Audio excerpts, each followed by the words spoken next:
The cabin sat nestled deep within the heart of the woods, its weathered logs seeming to meld seamlessly with the dense forest. The night air was heavy with a palpable stillness, the scent of pine permeating every breath.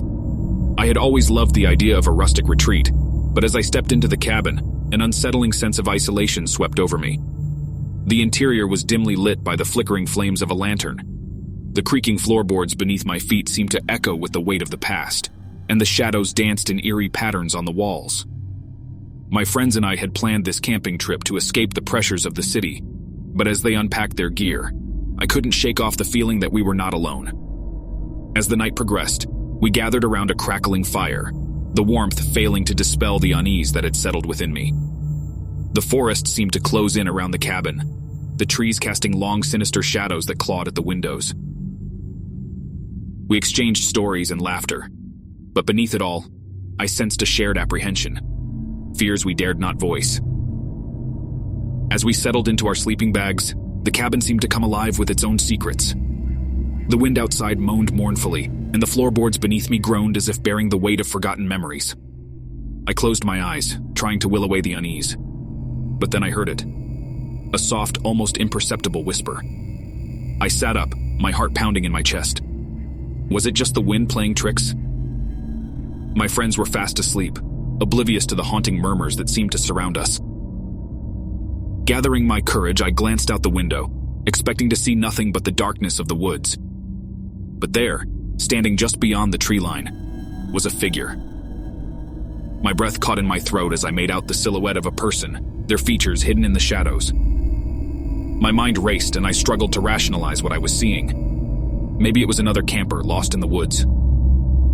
As if sensing my gaze, the figure turned its head, revealing a faint, chilling smile. Panic surged within me, and I tried to shake my friends awake, but they remained in an unbreakable slumber.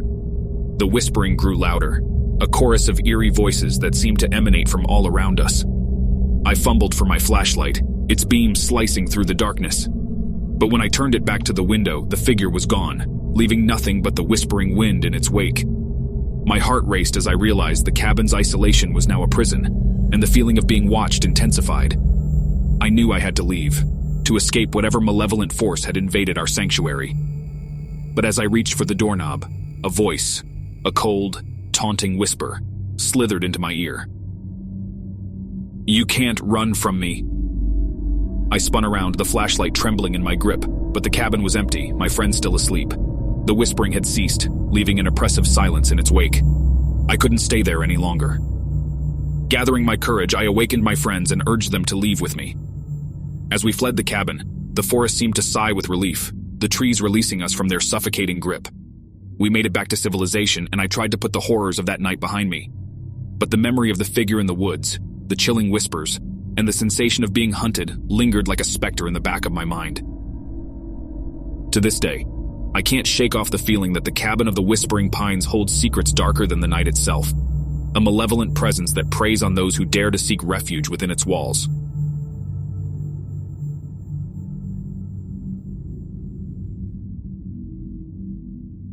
The crackling campfire cast flickering shadows across the dense woods around me.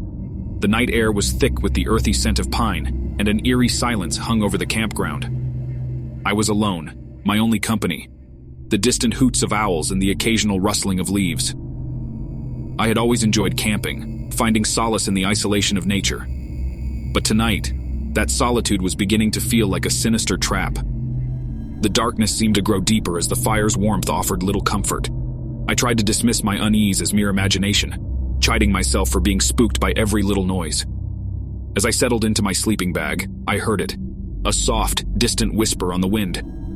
It was too faint to make out any words, but it sent shivers down my spine. I brushed it off, telling myself it was the wind playing tricks on my ears. I tried to convince myself that my imagination was getting the best of me. The whispering persisted, growing slightly louder.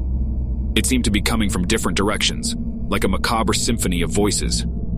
My heart raced, and I realized my earlier unease was justified.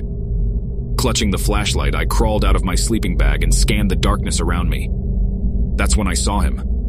Or at least I saw a silhouette, barely visible beyond the reach of the campfire's glow. It was a figure, motionless and shrouded in darkness.